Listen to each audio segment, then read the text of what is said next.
Seems glitchy. Saw some likes there, but I don't know. Yeah, odd. Very odd. And I'm connected. Everything should be good. But folks, I want to do this video. I tagged Benjamin Ebley and Megan Patrick. I joined a course she's offering called Sovereignty 101, and she's American. So I'm going to just give a little brief. I'd love to sponsor and all that, but I got to do the course first. I'm going to do her course, and then I'm going to go from there and see how it goes. I already read a piece she wrote that was really brilliant and very credible and real, and I enjoyed that. This is the next step, and it's a real important step for Canadians because, one, Canadians have no real concept of sovereignty. And where does sovereignty begin? Sovereignty begins with the individual, and there's two key components of that that do not, and I repeat, do not exist in Canada. Now, we have a dictionary, it's called Oxford. In there, you're not going to get the same definitions of the prerequisites for sovereignty. That's natural law, and then your natural rights. Very closely related, but two distinct concepts and actually truths of humanity, real truths of humanity that really have never come to surface before until the United States of America, meaning a government system that codified those basic truths of natural law and natural rights. So I'm going to go through it. So I hope everybody understands and know these particular concepts are excruciatingly painful to get across to Canadians. Now, Americans are going to go, yeah, no problem, I get it. Why are you talking to me like I'm five? Well, because it's Canadians who don't have these concepts, not in early childhood development, not in any systems available in Canada. So let's start with natural law. What is it? Natural law are laws from the people, inherent laws that rational people who can think for themselves freely and determine these concepts based on their surroundings, what's available in nature, and those govern how they live their lives. This is moral, it's spiritual, it's not religion, but it is on those lines that's around you in your environment dictates how you should live your life, being at one with it. For example, trees, plants produce the oxygen we need to live. You need those things. You can't live in an area without any plants. You wouldn't want to create a world like that. But yet it's done all over the world. It's done, and people think that's normal. Those are not places where the people have been fundamental in nature. Of the 13 colonies, everything that came out of them after they broke away from Britain started with natural law. By the time Articles of Confederation had come and gone in the 9 years, Americans were ready for natural law. It was what the Founding Fathers instituted in the Constitution. First time ever in world history, a codified reality of natural law, which again is laws based on what rational people interact with around them. They're inherent laws that critical thinkers say, yeah, that makes sense. I don't need a government to tell me that. This is reality at hand. As the sun rises, the sun sets. As the moon comes across, tides come and go, lunar, solar, all of that. That's natural law. You learn to live with it. You learn to live with it. Just like you work during the day, the sun rises, all of it. These are concepts of natural law. You don't need a government to tell you this. You understand it as an individual. You understand these concepts. You understand you can't overfish. You understand that you have to be one with nature in the way you conduct your life. And if you're at one with that, it'll be at one with you. When you're not and you're at odds with it, which is entirely the old British model, old world order, entirely of those kingdom empires that just destroyed, like the buffalo being hunted to extinction. That's a primary example of those who violated natural law. Now, America's come a long way. They started that way, they got there, but a lot of these concepts weren't theirs. They were inherited from old models, old world order models, where there was no natural law. Now, Americans in those 13 colonies that became the first states got that concept on the money. They codified that. Next is natural rights. These are rights within the natural law system, meaning, again, you don't need government. You have Bibles, you have everything in the environment around you. You have rights that you're born with, inalienable. You have a right to life, right? We're born to live. Nobody can deprive you of that. Your freedom, your happiness. You should be happy. That's normal. It's not a good system if you're not happy. You have a right to that, to your own happiness, your own dedications. You should be allowed to do that. Having a family, doing all those natural things that you're born and supposed to do. Nobody's to take that away from you, dictate rules on how that's to be. That's natural rights. Rights you are born with, inalienable, meaning that's what you're here for. Those are rights that belong to you as an individual. Nobody can deprive you of those things. Rights that come with natural law. This is all independent of the government. Government are positive laws. Positive laws can't be natural law, can't be natural rights, because the government's assigning it to you. That is exactly what Canada is, and many other colonial systems, which are all monarchies or civil law socialists or military dictatorships or autocracies, where you give an elite set of people the rights to dictate to you what is or isn't natural law, when you get it or when they can take it away.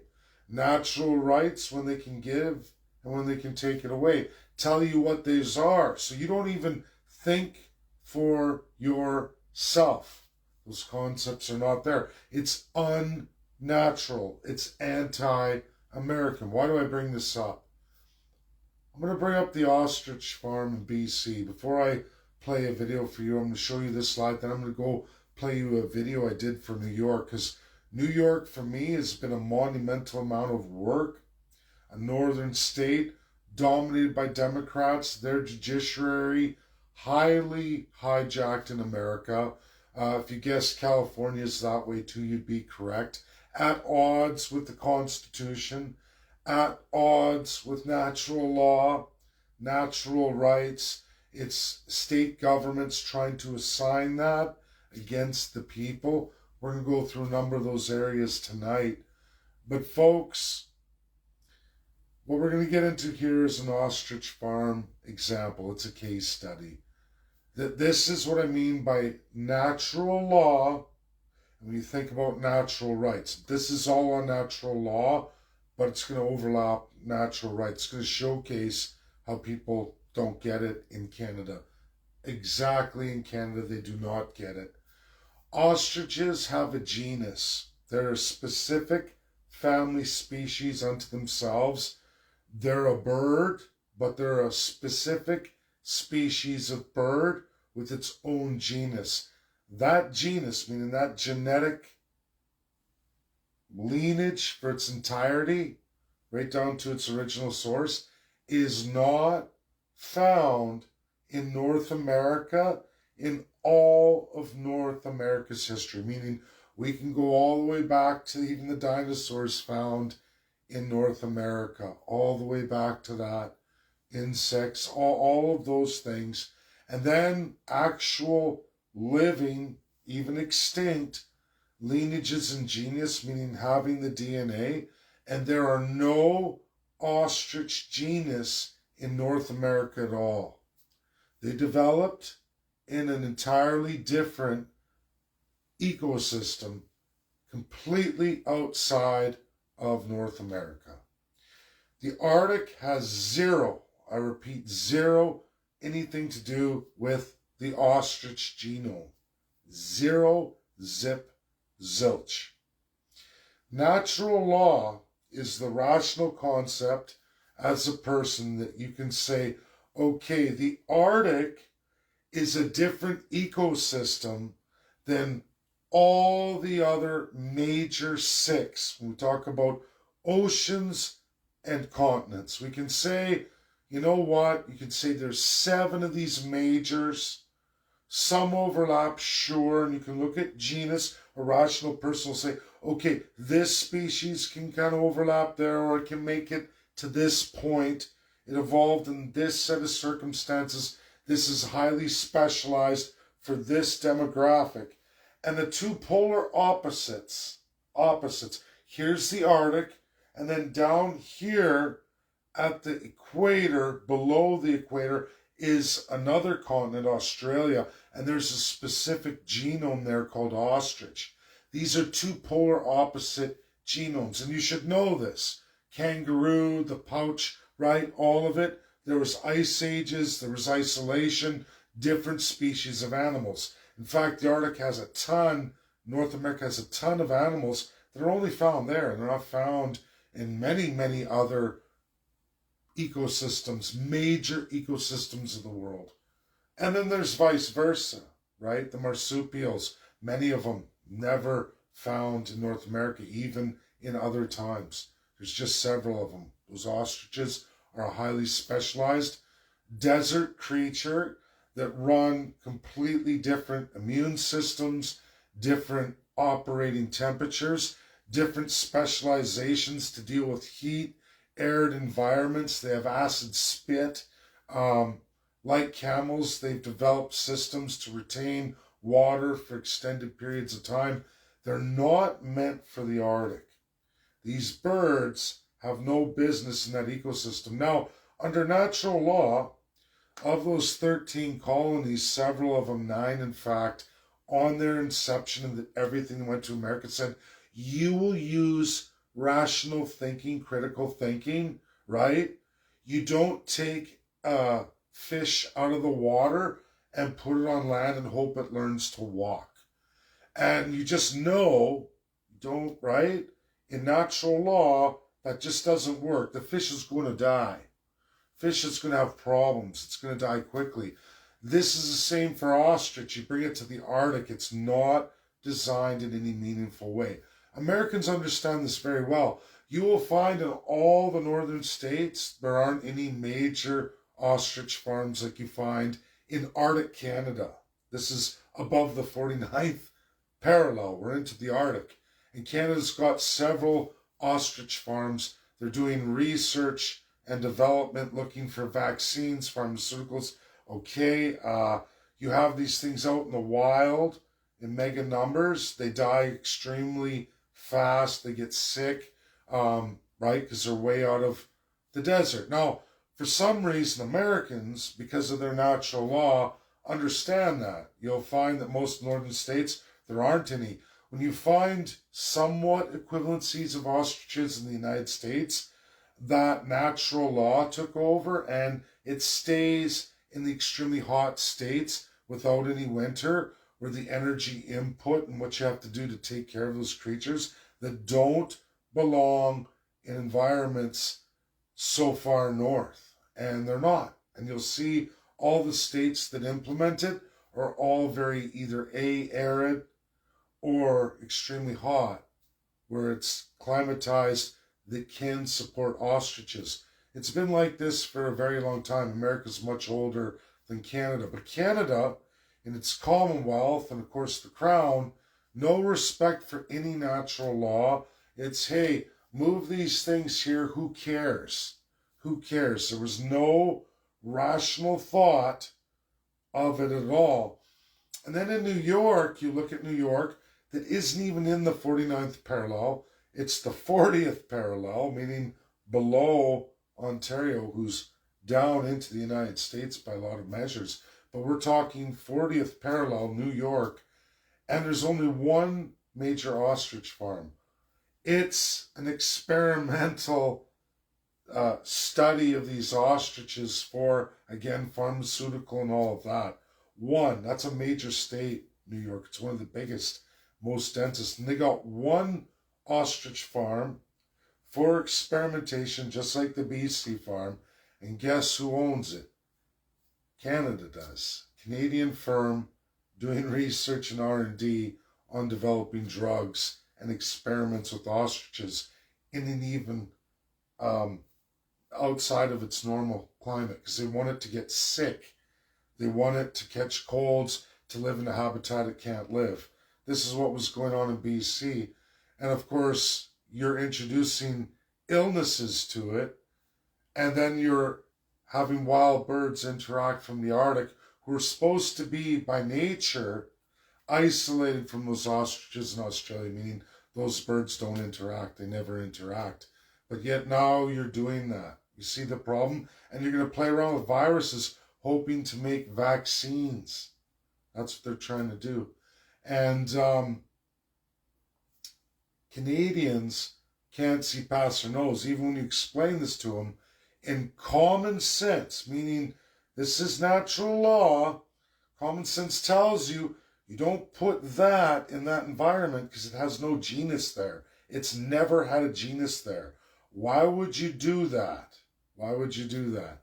Americans understand that concept, although in New York they're corrupted, and largely that's from Bay Street, infusion, and many other British infusions. New York, UK, York, right? And this is the problem, that the Constitution of the state of New York has a lot of these problems in it. Their judiciary is completely corrupted beyond a whole pile of the United States, which I'm going to give a video that I go through, and a new change in the Constitution of New York that opens a door for change at the state level, which in turn can change the district judicial system. But folks need to understand that many Americans easily understand that concept and go, oh no, that's a no-no. That's a no-no. You don't do that.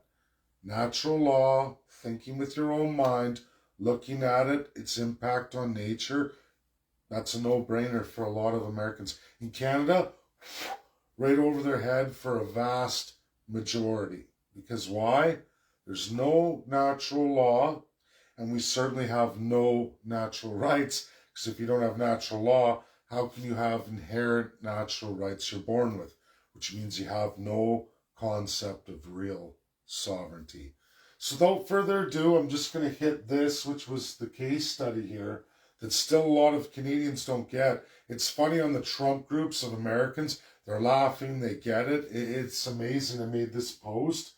But in Canada, it's kind of, huh? You know, and there's still people are going, but the poor birds. And it's like, you understand those birds don't belong here, right?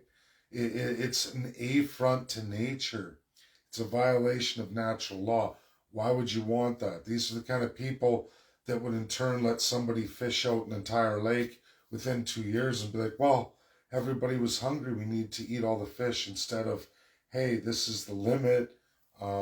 These are concepts we have to do. And we've seen it in history. And it's not just that, it's a lot of things. It's a lot of things that go beyond even that. But I'm going to show you this.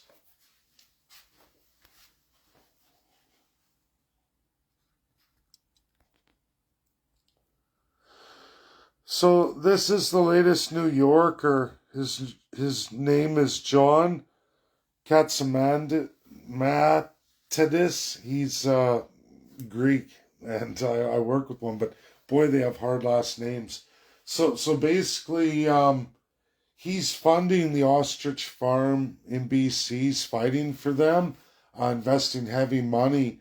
And he is claimed to be a Donald J. Trump supporter. He's got a radio station. But when you really look into this guy, which is clear to me, anyways, because I've followed Rudy Giuliani for a long time, and I knew of their fallout just a number of years ago. Rudy lost his law license to practice in New York. He's disbarred in New York at least. And he had a huge fight with John. And the reason why is because John is a sleeper.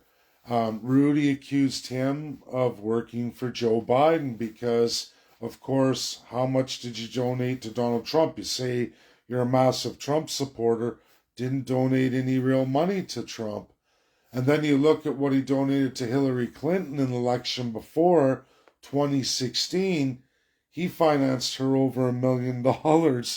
Not hard to figure out. You're not going to do something like that and then turn around and all of a sudden magically you're a Republican.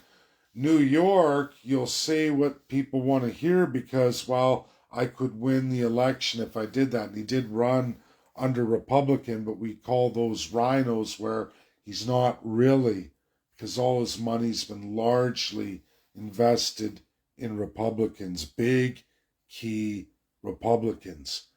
Yeah, and now he's backing the ostrich farm, and the only reason he's doing that is because he's in with all the experimentation. Of course, you find out the only ostrich farm in New York where he wants these ostriches to go is owned by Canada and is doing the same exact experiments in New York State. And it's an affront to everything. It's America. It's an affront to the majority of the first 13 colonies, which did include New York. But again, remember, New York. And it has an entirely different judiciary. In the United States, there's 12 judicial districts, one of which belongs entirely to the state of New York, nobody else. And it's unlike all the rest. I mean, they all have variations and differences. They are all different.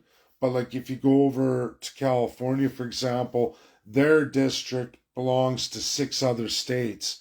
And of course, why would New York get its own district? Well, it did, and it's been running on that whole district the whole time, pretty much isolated from the rest of America.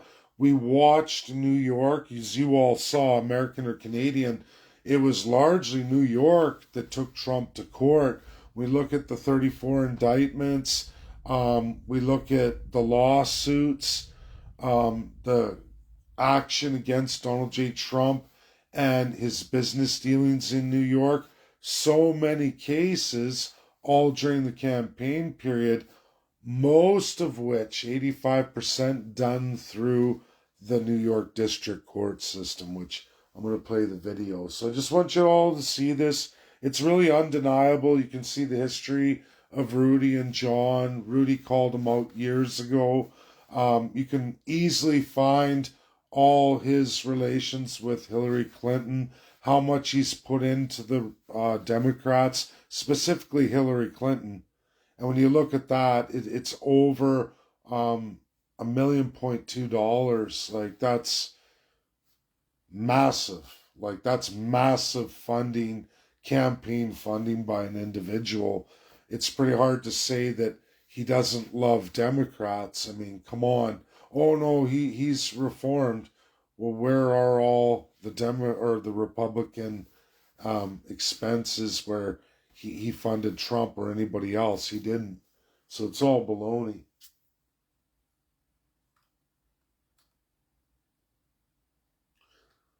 I want to show you this video I did on New York. These are key problems with New York where they start to sway. And as of the latest, here it is here. So I put this on YouTube. And it's going to the Republicans in Saratoga. But I wanted to make this for all of you. It took a lot of energy and work, a month's work on this. Believe it or not, it's that hard because... Hello, New York Republicans. My name's Dave Bjorkman. I'm here today to take 3 minutes of your time on a monumental presentation. Presidential Justice, Restoring Accountability in the great state of New York. President Trump was persecuted for an entire year of his life, the campaign period. 34 indictments, many lawsuits, all unfounded, only in the end at the state level to be released. A conditional discharge, meaning he was not guilty. I've brought you here today because I believe you've tripped on abortion, on the Equal Rights Amendment, missing national origin. Article 1, Section 11, now in the state of New York, matches the Fifth Amendment and, more importantly, the 14th Amendment. For the 62 counties of New York that processed ERA with national origin, understand Calvin Coolidge's law, 1924, and what states have been proposing, largely from Democrats, for Republicans in New York. This is your opportunity. National origin as it applies to Indian states in the United States of America. 6, in fact, that give the power of the independent judiciary to the American people, not court commissions like New York. This is your amendment. This is your challenge. 6 states give equality before the law. 14th Amendment and at the constitutional level of the state. New York has never done this. They've been a British model system, still entirely colonized at the state judicial level. It's the state commissions that don't allow citizens to petition for grand jury or petition for constitutional amendments like these other 6 Indian states. You can now challenge for that under state national origin, matching the 14th Amendment and the ERA Amendment of the New York State Constitution. Look past all the other woke agendas of the ERA. Take national origin. Use it. Go to the highest state court, the Appellate Division. Go in Saratoga. Republicans can do this. Citizens can do this. Win the challenge, win the change, forevermore change the way that politicized judiciary works. Remove that crown colonialism, largely from the British system still today. Clerk will call the roll. No, Mr. Chairman. Mr. Chairman, I think I'd just like to be recognized. I know Senator Durbin and Senator Whitehouse, who outrank me on this committee, have asked. Epstein files, which are locked away in New York too, by the way. As much as Trump would like to, and others, they can't. They can't. I know they're calling for Maxine to come forward and her to give testimony. What's sealed in New York is sealed by those district judges. Again, it's a committee. It's not the people of New York. It's not the President of the United States. It's not Congress, Senate. It's not the state governor. It's not the Governor General. It's not the Attorney General. It's not the Senate or Congress of New York. It's literally in the district judge's hands, and they're bound to their one singular district that they rule over with a committee of their choosing, their people, not the people of America. There is zero check and balance. It is literally an independent judiciary of the American system of natural law and natural rights. Natural law is defined by the people's ability to hold government to account. That is another natural law, codified in America and given in so many other districts, not New York. California has problems too. A lot of people think people brought action against Donald J. Trump in New York. They did not. Judges did. Committee made judges of New York who are majority Democrat did that. Just like Epstein, all those people are safe because of judges in New York. And there is nothing, anything can be done about it by any other government agency, federally or at the state level, unless the video I just showed you is enacted. That can be done. And how do you do that? You have to challenge the higher court, the appellate division, do it in Saratoga, a Republican portion county of that district system. If they refuse, appeal to the Supreme Court of the United States. That is all there is. Because in New York, judges committee on everything, including referendum. And they made a boo-boo by doing national origin. And when you look at that in context, whether you're Democrat or Republican, whether you choose to read it letter of the law or interpretive, won't matter because national origin has already been interpreted. They have to take the precedent, which is the Indian precedent. There's many states to back that up. That gives the power back to the people for the first time ever in New York history. And this amendment was done in November. It's a piece of natural law, could be natural rights that come with that, because they're available in many, many other states of the Union and absolutely in the federal constitution itself. But most state constitutions give it to. New York's the only one at the judicial level where you, the people, don't get to make referendum. You, the people, don't get to enact systems of justice. You don't get that executive authority. The judicial branch closes that off. That is British. That is entirely all of Canada.